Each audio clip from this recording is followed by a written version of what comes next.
우리 장상택 선교사님 할렐루야로 우리 함께 화답하면서 모시겠습니다. 할렐루야.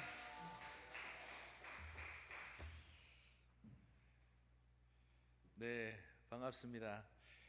한 1년 전이었던 것 같아요. 1년 전에 와서 또 그 금요 기도회에서 또 뵀던 그런 성도님들도 계시고, 그때 또 사랑으로 또 저희들을 공개해 주셨던 또 성도님들도 계셔서 참 감사하고 반갑습니다. 제가 입은 옷 얘기부터 시작해야 될 것 같아요. 이게 말레이시아 그리고 인도네시아 전통 복장입니다. 바틱이라고 하는 건데, 그 나라에서는 중요 행사나 또 예식이 있을 때 입는 전통 복장입니다. 그래서 많은 선교사님들도 사역하실 때 이 복장을 입고 그렇게 말씀을 전하시고 그렇게 사역을 감당하십니다. 혹시 조폭이 아닐까 싶어서 이게 무늬가 네. 특별히 또 이 귀한 주일날 또 저를 환영해 주시고 또 말씀을 나눌 수 있는 귀한 시간을 허락해 주신 주님 앞에 감사드리고, 또 목사님과 또 당에 다시 한 번 더 감사를 드립니다. 그래서 오늘 말씀을 준비하면서 제목을 선교적 교회로 잡아봤습니다. 우리 교회가 나아가야 할 방향은 무엇인가에 대한 고민이 있는 것이죠. 팬데믹을 거치면서 또 여러 가지 고민들이 많아진 것 같습니다. 우리 교회가 이대로 괜찮은가? 우리 교회가 어떻게 하면 더욱더 주님이 기뻐하시는 교회로 거듭날 수 있는가? 이런 고민들이 있었던 것이죠. 그러면서 대두되는 개념이 다시 한 번 더 선교적 교회로 우리 교회들이 거듭나야 한다라는 그런 메시지인 것입니다. 그래서 특별히 저는 선교지에서 왔죠. 동말레이시아에서 왔습니다.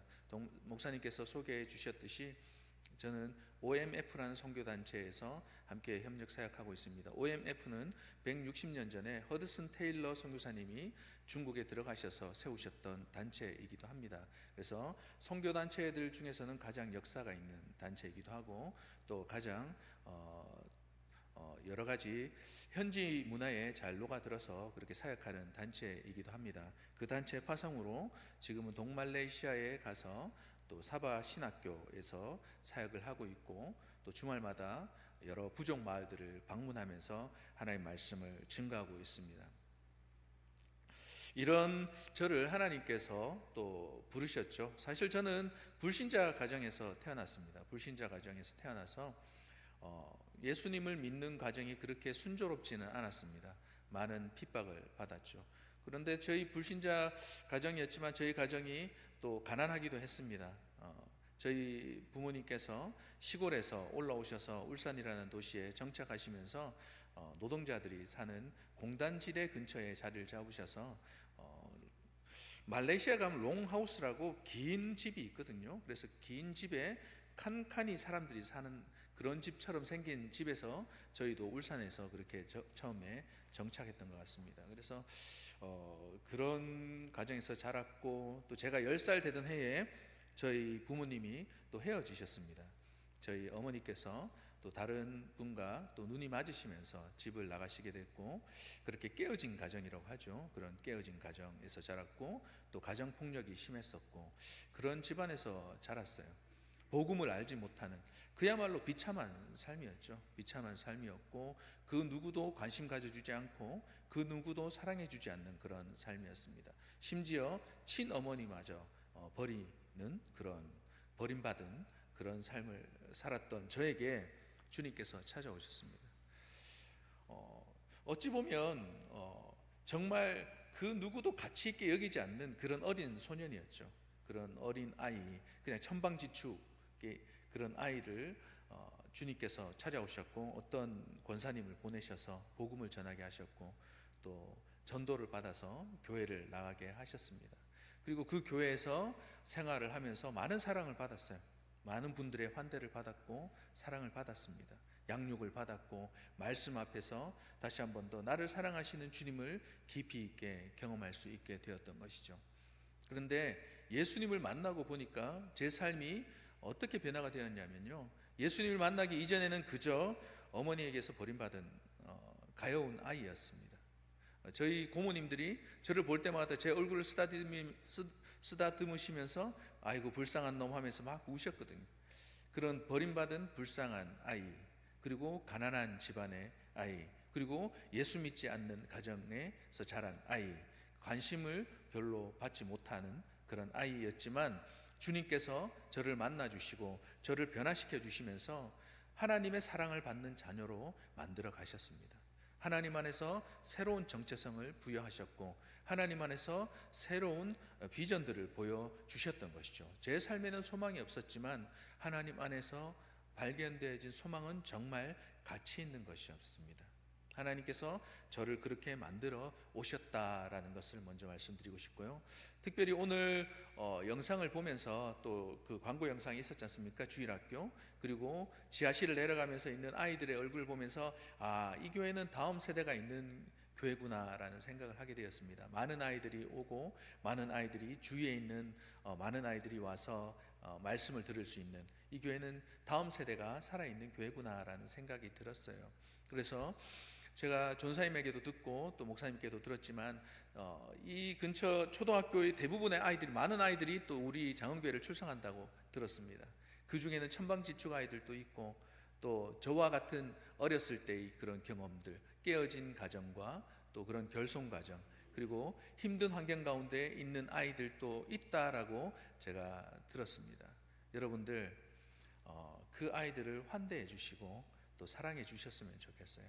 그 아이들 가운데 선교사가 나올 수 있습니다. 그 아이들 가운데 목사가 나올 수 있습니다. 주님의 마음을 시원케 하는 자들이 나올 수 있다라는 것이죠. 지금의 모습을 보면 누구도 관심 가져줄 법한 모습이 아니에요.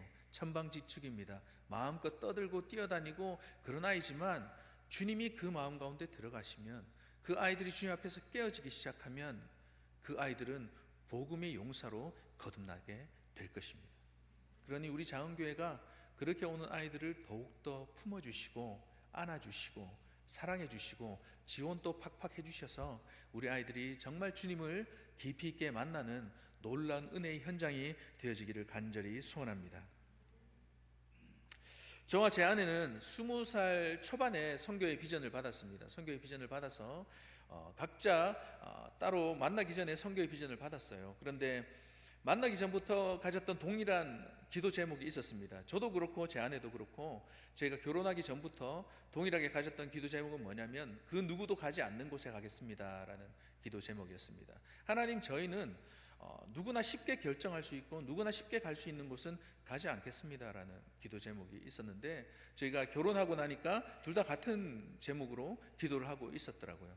그때 하나님께서 저에게 보여주셨던 땅이 방글라데시라는 땅이었습니다. 방글라데시는 여러분들도 많이 들어보셔서 아시겠지만 가난한 나라입니다. 또 여러 가지 자연재해로 많은 사람이 해마다 사망하는 그런 나라이기도 하죠. 제가 방글라데시에 2003년에 갔거든요.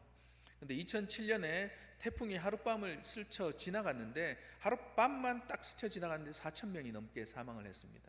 그래서 한 6개월을 한 1,000명이 사망한 마을에 제가 들어가서 사역을 하면서 재건 사역을 진행했던 경험도 있고요. 그렇게 방글라데시가 쉽지 않고 열악한 나라였지만 저희가 다시 한번 하나님 앞에 그렇다면 아무도 선택하지 않는 쉽지 않은 나라라면 저희가 가겠습니다라고 결정을 하게 됐던 것이죠. 그러면서 한 1년을 준비했습니다. 그 1년을 준비해서 방글라데시에 2003년에 들어갔습니다. 그때 2003년에 들어갈 때 아이가 10개월이 되었어요. 10개월 된 저희 아들을 데리고 방글라데시 들어갔는데, 저희가 살았던 지역이 지방에 있는 지역이었고 그렇게 개발이 되지 않은 정말 열악한 환경이었습니다. 하루에 전기가 하루 반나절 이상은 전기가 없는 지역이었고 물도 나오지 않고, 물이 나와도 다 완전 그 녹물 같은 그런 물만 나와서 그 물을 따로 받아서 하루 정도 받아 놓으면은 바닥에 이만큼 쌓입니다. 그러면 그 물을, 위에 있는 물을 정수기에 따라서 한번 걸러내죠. 그리고 끓이고 그 물을 다시 한 번 더 걸러내야지만 먹을 수 있는 그런 물이 있는 곳에서 저희가 살았거든요. 그런데 저희 아들이 그런 혹독한 환경 가운데서 많이 아팠어요. 여러 가지 질병들, 열병들을 돌아가면서 다 아팠던 것 같아요. 계속해서 홍역으로 한 달 동안 눈이 붙어가지고 거의 떨어지지 않는 그 아기가 그런 상황들도 있었고, 돌림병이 돌 때마다 저희 아들도 그런 돌림병 가운데서 고통받는 그런 상황들 가운데서 하나님께서 주신 은혜는 지금 기억해 보면 아이를 붙잡고 막 부르짖었던 그런 절박한 부모의 마음이 있었지만 그 시간들을 통해서 하나님께서는 저희들을 방글라데시 땅의 사람들을 더욱더 이해하게 하셨고 더욱더 가까이 나갈 수 있도록 하나님께서 이끄셨던 것 같아요. 그 땅의 백성들도 동일한 고통을 받고 있기에 또 저희도 동일한 고통을 경험하면서 하나님의 마음이 어떠실까라는 것을 경험하게 됐고 방글라데시 땅 가운데 저희가 녹아들 수 있었습니다. 녹아들면서 사역하다 보니까 방글라데시 사람들이 너무 가난합니다. 그리고 이 방글라데시 사람들 가운데 어떤 가정이 많냐면 깨어진 가정이 많아요. 쉽게 여자를 버립니다. 그래서 깨어진 가정에서 보호받지 못하고 자라는 아이들이 너무나 많습니다. 그리고 그 이슬람 국가이기 때문에 예수님을 믿는다라고 하면 핍박을 받아요. 그리고 쫓겨나고 죽음의 위협까지도 놓입니다. 많은 박해를 받는 그런 상황들을 보면서 하나님께서 어느 순간 저에게 깨닫게 하시더라고요. 아, 하나님께서 나를 빚어오셨구나. 가난한 사람들을 보면서 나도 가난했어 라고 얘기할 수 있었고, 깨어진 가정의 출신들을 보면서 나도 버림받은 사람이야, 나도 버림받은 적이 있어, 난 친어머니에게서 버림받았어 라는 그런 얘기를 할 수 있었고, 또 핍박받는 이슬람에서 개종한 형제가 엄청 핍박을 많이 받았습니다. 그 형제를 제가 DTS라는 훈련센터에서 이제 강의를 갔다가 만났는데 온몸이 화상이에요. 온몸이 화상투성인데 그 친구의 얘기를 들으니까 그 마을은 이제 이슬람 마을입니다. 이슬람 마을인데 이 형제가 라디오를 통해서 예수님의 얘기를 듣게 되었어요. 그러면서 라디오를 통해서 성경 공부를 하고 어떤 성사를 만난 건 아니죠. 라디오를 통해서 들으면서 예수님을 믿게 되었습니다. 그리고 그 라디오 말미에 편지 보내는 주소가 나옵니다. 그러면 이 형제가 편지를 보냈던 것이죠. 그러면서 선교사님과 왕래를 했었고, 그리고 나중에 편지로 왕래를 하다가 나중에 오프라인으로 만나서 예수님을 영접하게 되었습니다. 근데 비밀리에 그 작업들이 진행되었는데 마을에 그만 소문이 나버렸습니다. 예수님을 믿게 됐다라고 말이죠. 그런데 이 형제가 자고 있던 날 밤에 마을 사람들이 몰려와서 이 형제 집에 불을 질러 버렸습니다. 불을 질러서 이제 거의 죽게 된 형제를 거적대기로 말아서 강가에 버려버린 거죠. 그냥 거기서 죽으라고. 근데 하나님께서 그 형제를 살리셔서 기적적으로 도망쳐 나올 수 있었습니다. 그리고 선교사님을 만났고 치료를 받고 그리고 회복되어서 저희 훈련센터에 오게 되었던 것이죠. 그래서 그 형제랑 만나면서 저는 그만큼 핍박은 받지는 않았거든요. 제가 자고 있는데 누가 불 지르거나 그러진 않았습니다. 그렇지만 저도 만만치 않은 핍박을 받았던 경험이 있기 때문에 거의 매일같이 맞았거든요. 또 제가 가지고 간 성경은 무조건 다 찢어지고 버려지고, 또 제가 신학교 간다라고 결정했을 때 저희 아버지는 더 이상 너는 내 아들 아니다 라면서 집에서 쫓아내셨습니다. 그래서 저도 그때 아버지한테 싹싹 빌면서 용서를 구했어야 되는데 하나님께서 주신 비전이 워낙 강하다 보니까 알겠습니다 그러고 아버지께서 집 나가라 하니까 짐 싸들고 나와버렸어요. 그러면서 상당히 힘들었죠. 그런 시간들을 겪으면서 그 형제에게 나도 그런 핍박들을 당했다라는 것을 말씀을 나누면서 함께 울면서 기도했던 그런 경험들이 있습니다. 하나님께서 제 어렸을 때의 그런 불행했던 그런 추억이었지만 그 추억이 그저 아픈 추억으로만 남지 않게 하시고 그것들을 주님 안에서 재해석하게 만드시더라고요. 재해석하게 만드셔서 그것이 또 다른 동일한 경험을 겪는 사람들에게 위로가 되게 하시고 격려가 되게 하시고 또 그 사람들을 치유하게 하시는 그런 통로로 사용하게 하시더라는 것입니다. 할렐루야. 하나님께서 여러분들이 어떠한 상황 가운데 어떠한 경험을 하고 계신지는 모르지만 하나님께서 여러분들의 그러한 아픈 경험들 그리고 또 여러분들의 그러한 상황들을 사용하셔서 하나님은 반드시 선한 것으로 변화시키실 것입니다. 할렐루야. 주님을 기대하시길 바랍니다. 그래서 오늘 말씀을 준비하면서 여러분들과 이런 질문으로 시작했으면 하고 싶습니다. 하나님께서는 왜 우리 교회를 그리고 나를 지금 이 땅 가운데 세우셨는가라는 질문인 것이죠. 하나님께서는 왜 우리 교회를 이 땅 가운데 장흥 땅 가운데 세우셨는가, 그리고 나를 이 장흥 땅 가운데 세우셨는가 하는 질문으로 오늘 말씀을 시작했으면 합니다.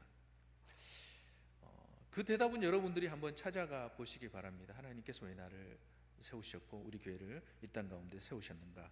오늘 본문 말씀에 보면 우리 예수님께서 부활하신 후에 제자들에게 마지막으로 주신 명령이죠. 지상 대명령이라고 합니다. 그 지상 대명령은 아주 분명하고 단순한 명령입니다. 그것은 예수님을 따르는 그 제자들이 반드시 감당해야 될 사명에 대한 것이죠. 그리고 그 명령은 제자된 오늘날의 교회가, 제자된 오늘날의 성도들이 반드시 감당해야 될 사명에 대한 것입니다. 마태복음 28장 18절 19절 말씀에 이런 말씀들이 기록되어 있습니다. 하늘과 땅의 모든 권세를 내게 주셨다라는 말씀이죠. 예수님 안에 권세가 있습니다.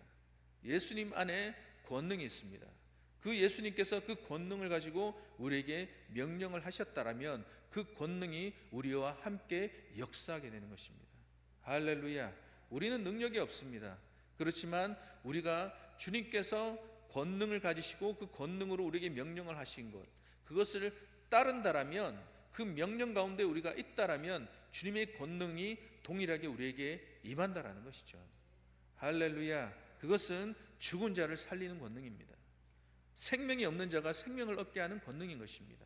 복음을 알지 못하는 자가 복음을 알게 하는 권능인 것이죠. 하늘과 땅에 있는 모든 권세를 우리에게 주신 주님은 우리와 함께 하셔서 그 권능들이 효과적으로 사용되어질 수 있도록 우리를 도우실 것입니다. 그런데 그 권능이 어디에 사용되어져야 하나? 계속해서 말씀하는 것은 그러므로 너희는 가라라고 말씀하십니다. 그러므로 너희는 가라. 머물러 있지 마라라는 것이죠. 주님 여기가 좋사오니 우리가 그냥 이곳에 머물러 있겠습니다라고 말하는 제자들에게 주님은 아니다, 우리는 내려가야 할 것이다 라고 말씀하시는 것처럼 주님께서 말씀하십니다. 그러므로 너희는 가라. 어디를 가야 할까요? 집에 가야 할까요? 어디를 가야 하겠습니까? 모든 족속에게 가라고 말씀하시는 것이죠. 모든 족속, 모든 민족, 모든 자들에게 가라라고 말씀하는 것입니다. 이 명령은 우리가 존재하는 사명 선언문입니다. 교회의 존재의 목적인 것이죠. 이 땅 가운데서 우리가 어떻게 살아가야 할 것인가, 이 땅의 교회는 어떻게 있어야 할 것인가라고 말할 때, 선교라는 것은 교회의 어떠한 부수적인 활동이 아니라 교회의 중심인 것입니다. 어떤 여러 가지 교회의 프로그램 중에 하나가 선교가 아니라 선교는 교회의 중심인 것이죠.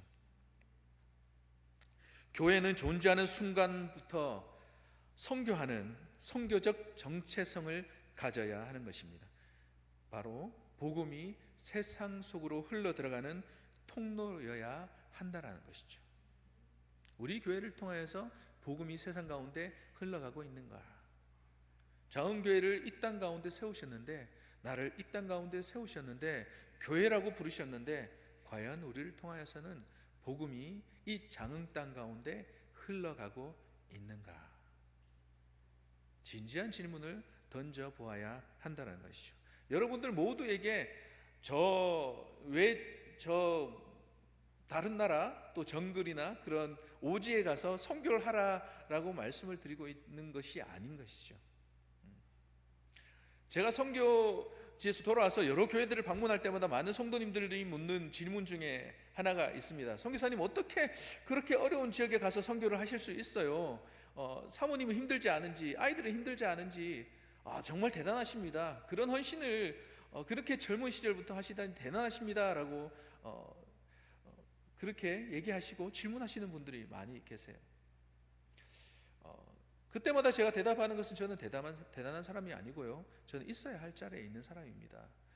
제 부르심은 그곳이기 때문에 부르심이 있는 그곳에 제가 있는 것이고요, 제가 정말로 대단하다고 생각하는 분들은 이 조국 땅에서 교회를 지키시면서 또 일상의 삶을 살아내시면서 바쁜 직장 생활과 바쁜 학교 생활과 일상의 여러 가지 바쁜 그런 일정들을 감당해 내시면서 가정을 돌보시면서 예배의 자리로 모이고 새벽마다 모이고 기도하시고 부르짖으시고 또 일상의 그런 선교사의 삶을 살아내시는 제 동역자분들, 제 후원교회 성도님들, 그분들이 더 귀하시고 존경스럽습니다. 할렐루야. 여러분들이 만약 그러한 삶을 살아내고 계시다면 저는 여러분들을 존경합니다. 네. 그러한 삶을 살아내는 성도들을 통하여서 복음은 강력하게 흘러가게 될 것입니다. 성도라고 하지만, 교회를 다닌다고 하지만 진실한 삶을 살아내지 못하고 제자의 삶을 살아내지 못한다면 우리를 통해서 복음이 흘러가는 것은 저지를 당하게 될 것입니다. 그렇지만 그러지 아니하고 나를 통해서 복음이 흘러가는 것이 보인다면 주님께서 말씀하신 복 있는 자가 되는 것이죠. 할렐루야. 예수님께서 지상 대명령을 제자들에게 주신 이후에 제자들은 복음을 담대하게 전했습니다. 담대하게 전해서 예루살렘에 수많은 제자들이 모이게 되었습니다. 베드로의 한 번 설교에 수천 명이 회심을 하게 되고 또 유대 지역과 또 여러 전 세계 지역에서 모였던 많은 유대인들이 제자들의 그 기도 소리를 듣고 또 설교하는 그 메시지를 듣고 주님을 영접하게 되는 그 놀라운 폭발적인 부흥이 일어나게 되는 것이죠. 그런데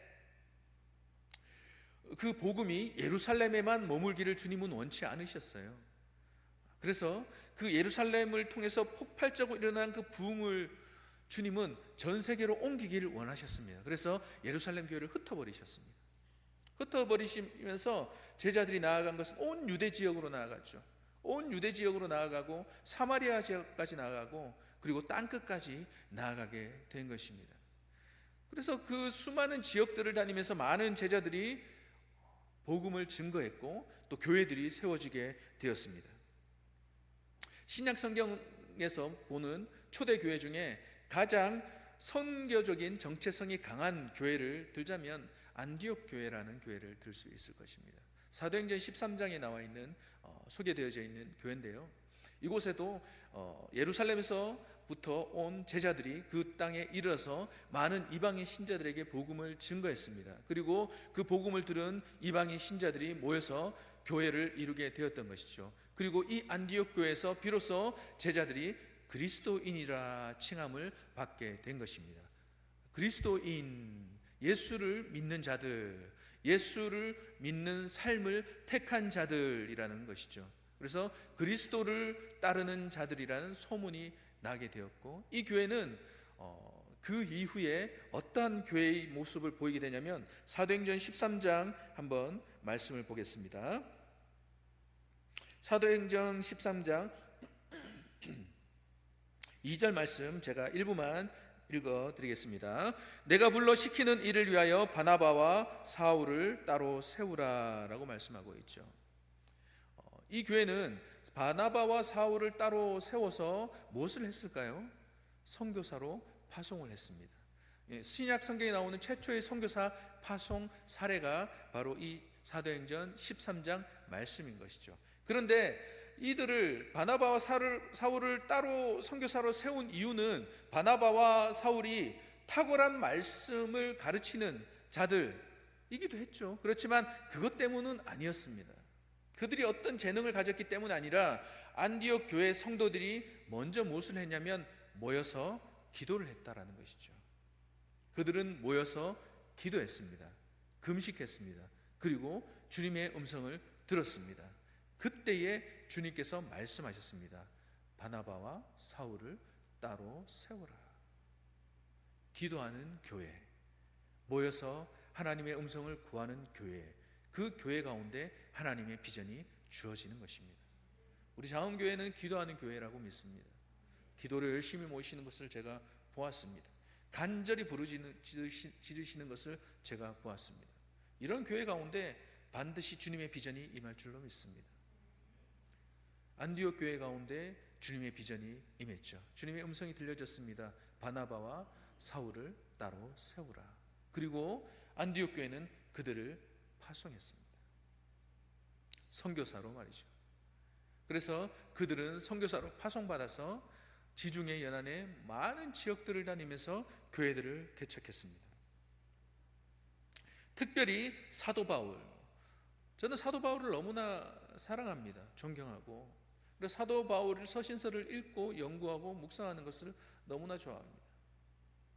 고린도 후서에 나와 있는 그 사도 바울의 그 역경에 대한 이야기들, 핍박에 대한 이야기들을 읽을 때마다 울컥울컥해지는 거죠. 그가 어떤 고난 가운데, 어떤 환난 가운데 나아갔는가, 그 이유는 무엇인가, 그가 어떻게, 그도 연약한 사람이었는데 어떻게 그런 극심한 환난 가운데서 멈추지 않고 복음을 전할 수 있었는가. 온 육신은 상해가고 온 육신은 찢어졌고 망가졌고 고통 가운데 있으면서 또 사랑하는 제자들의 배신과 또 사랑하는 제자들의 대적을 경험하면서 수많은 환난 가운데서 어떻게 사도 바울은 그렇게 걸어갈 수 있었지? 눈물이 나는 것이죠. 그때 하나님께서 다시 한 번 더 이 바울 서신을 통해서 깨닫게 하는 것은 사도 바울이 경험한 은혜인 것입니다. 나는 죄인 중에 괴순이라. 자기가 가지고 있었던 죄인이라는 그 의식, 그런 죄인, 비참한 죄인, 그 죄인을 찾아오신 예수님의 사랑, 그가 경험한 것은 단순한 어떤 회심이나 생각의 전환이 아니었던 것이죠. 지극한 은혜였던 것입니다. 비참한 자신을 향한 그 십자가에서 죽으신 예수 그리스도의 그 사랑, 그 사랑을 동일하게 저도 경험을 했습니다. 비참한 상황이었죠. 비참한 어린 시절이었습니다. 예수님을 알지 못하고 죄악 가운데 있었던 것이죠. 그런 저를 주님은 찾아오셨습니다. 그리고 주님께서 찾아오셔서 저에게 분명하게 말씀하셨습니다. 상태가, 내가 너를 사랑한다. 그 말씀에 제 존재 자체가 변화를 받았던 것이죠. 여러분들, 주님은 여러분들을 사랑하십니다. 그 사랑을 경험하셨습니까? 그 사랑을 경험하고 계십니까? 그 사랑을 더 얻기 위해서 스스로 죄 가운데 거하지는 마시기 바랍니다. 죄의식을 가졌으면 좋겠습니다. 나는 죄인이다라는 의식, 사도 바울이 고백했던 것처럼 나는 죄인 중에 괴수다라는 그 의식, 그랬을 때 하나님의 은혜가 더욱더 위대한 것입니다. 그런 나를, 도무지 구제불능이었던 나를, 누구도 나를 살릴 수 없었고 누구도 나를 변화시킬 수 없고 비참함 가운데 처해야만 했던, 배역했던 나를 찾아오신 예수 그리스도, 나를 위해서 십자가에서 죽으신 예수 그리스도의 그 사랑이 내게 임하셨다라는 것, 그 사랑이 나를 덮으시고 그 사랑이 나를 변화시키셨고 그 사랑이 나를 새롭게 하셨다라는 그 놀라운 은혜,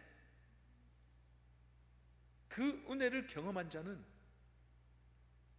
자신을 내어드립니다. 드릴 수밖에 없어요. 멈출 수가 없습니다. 머물 수가 없어요. 그 은혜에 사로잡힌 인생을 살아가는 것입니다. 로마서 15장 20절에 바울은 이렇게 고백하고 있습니다. 또 내가 그리스도의 이름을 부르는 곳에는 복음을 전하지 않기를 힘썼노니. 또 내가 그리스도의 이름을 부르는 곳에는 복음을 전하지 않기를 힘썼노니 라고 말씀하고 있는데요, 이 말씀은 다시 이렇게 번역할 수 있습니다. 내가 그리스도의 이름을 부르지 아니한 곳에 복음을 전하려고 힘썼다. 내가 그리스도의 이름을 부르지 아니하는 곳에 복음을 전하려고 힘썼다. 내가 경험한 십자가의 복음, 나를 죽음에서 살리신, 비참함에서 건지신 그리스도의 그 복음을 듣지 못한 곳이 있다라고 한다라면 나는 달려갔다. 그것을 위해서 나는 내 목숨 또한 아끼지 않았다라고 사도 바울이 고백하고 있는 것이죠. 사도 바울은 왜 이렇게 달려갔을까요? 그것은 사도 바울이 생각했던 복음의 공평성 때문에 그랬습니다. 누구의 독점물이 되어서는 안 된다는 것이죠. 복음은 어느 한 사람이 소유한 소유물이 되어서는 안 된다는 것입니다. 복음은 나눠져야 한다는 것입니다. 복음이 없는 곳에 공평하게 전달되어져야 한다는 것이죠. 그런 부담감. 아직도 복음이 없는 곳은 어디인가? 아직도 주님의 이름을 부르지 않는 곳은 어디인가? 그렇다면 은혜를 경험한 자는 마땅히 그곳 가운데 마음이 기울어지게 된다는 것이죠. 삶이 향하고 기도가 향하고 시선이 향하고 헌신이 드려지게 된다는 것입니다. 할렐루야. 이러한 복음에 대한 부담감, 이것은 교회가 마땅히 가져야 할 부담감인 것입니다. 우리 성도들이 마땅히 가져야 할 부담감인 것이죠. 바울은 계속해서 고린도후서 5장 17절에서 이렇게 말씀하고 있습니다. 그런즉 누구든지 그리스도 안에 있으면 새로운 피조물이라. 이전 것은 지나갔으니 보라 새 것이 되었도다. 모든 것이 하나님께로서 났으며 그가 그리스도로 말미암아 우리를 자기와 화목하게 하시고 또 우리에게 화목하게 하는 직분을 주셨으니 곧 하나님께서 그리스도 안에 계시사 세상을 자기와 화목하게 하시며 그들의 죄를 그들에게 돌리지 아니하시고 화목하게 하는 말씀을 우리에게 부탁하셨느니라. 그러므로 우리가 그리스도를 대신하여 사신이 되어 하나님이 우리를 통하여 너희를 권면하시는 것 같이 그리스도를 대신하여 간청하노니 너희는 하나님과 화목하라. 여기서 사도 바울은 우리 그리스도인들의 복음 안에서 새롭게 가지게 된 정체성과 사명에 대해서 분명히 얘기하고 있습니다. 우리는 새로운 피조물입니다. 이전에 살던 옛사람이 아닌 것이죠. 보라 새 것이 되었도다. 새로운 사람에겐 새로운 직분이 주어집니다. 새로운 사명이 주어집니다. 그것은 화목하게 하는 직분인 것이죠. 세상이 주님과 원수되었다면 그 사이에 들어가서 주님과 화목하게 하는 직분이 우리에게 주어진 것입니다. 그 일을 위해서 우리에게 화목하게 하는 말씀이 주어졌다라고 말씀하고 있는 것이죠. 내가 내뱉는 말씀이 화목하게 하는 말씀인지, 주님과 등졌던 세상이 주님을 보게 하는 말씀인지, 주님을 오해하게 하는 말씀인지, 계속해서 우리의 입이 주님 앞에서 단련되고 또 연단되어야 할 줄로 믿습니다. 그래서 우리의 고백들이, 우리가 나누는 메시지들이 친절한 격려와 사랑의 고백들이 세상이 주님을 경험하게 하는 통로로 사용되어져야 한다는 것이죠. 그 일을 위해서 주님이 우리에게 새로운 정체성을 부여하셨는데 그리스도의 대사라는 것이죠. 그리스도의 사신, 대사입니다. 대사는 그 나라를 대표하는 자격으로 또 다른 나라에 가 있는 사람인 것이죠. 하나님 나라의 대사로 주님은 우리를 부르셨습니다. 이것이 복음을 받아 새로운 피조물이 된 우리 성도들의 사명인 것이죠. 새로운 정체성입니다. 복음을 경험하셨습니까? 주님의 사랑을 경험하셨습니까? 지상 대명령은 여전히 유효합니다. 주님께서 명령하신 그 명령은 여전히 유효하고 그 명령을 따를 때에 임하시는 주님의 권능 또한 여전히 유효합니다. 우리를 통해서 우리의 힘과 우리의 말솜씨로는 사람이 변화되어질 수가 없죠. 그런데 우리가 겸손하게 복음을 나누었더니 주님의 권능이 임하셔서 꽉 닫혀있던 그 사람의 마음이 열려서 복음을 듣게 되고 주님을 영접하게 되는 놀라운 기적이 일어나게 되는 것입니다. 하늘의 권능이 임하는 순간을 우리가 목격하게 되는 것이죠. 우리의 힘과 능력으로 어떻게 사람을 변화시킬 수 있겠습니까? 우리는 할 수 없습니다. 그렇지만 주님의 권능이 함께 하신다면 주님은 가능하십니다.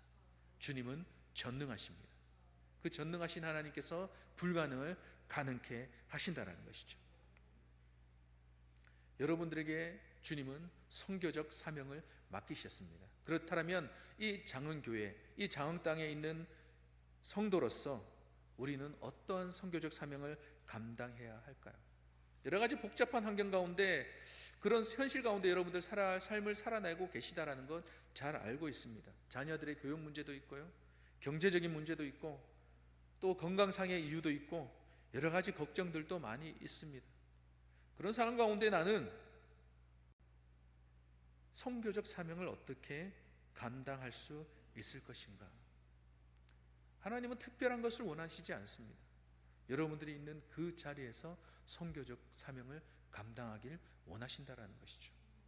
여러분들이 자녀에게 믿음의 유산을 나눠주는 것, 기도하고 말씀을 나누고, 또 여러분들의 자녀가 본받을 만한 신앙의 행위들을 하면서 믿음을 물려주는 것, 그것 또한 선교라고 할 수 있는 것이죠. 여러분들의 자리에서, 그리고 여러분들의 직장에서 성실함으로, 정직함으로, 그리스도의 성품으로 직원들을 대하는 것, 그것 또한 여러분들에게 주어진 선교적 사명이라고 믿습니다. 일상생활 속의 작은 친절들, 배려들.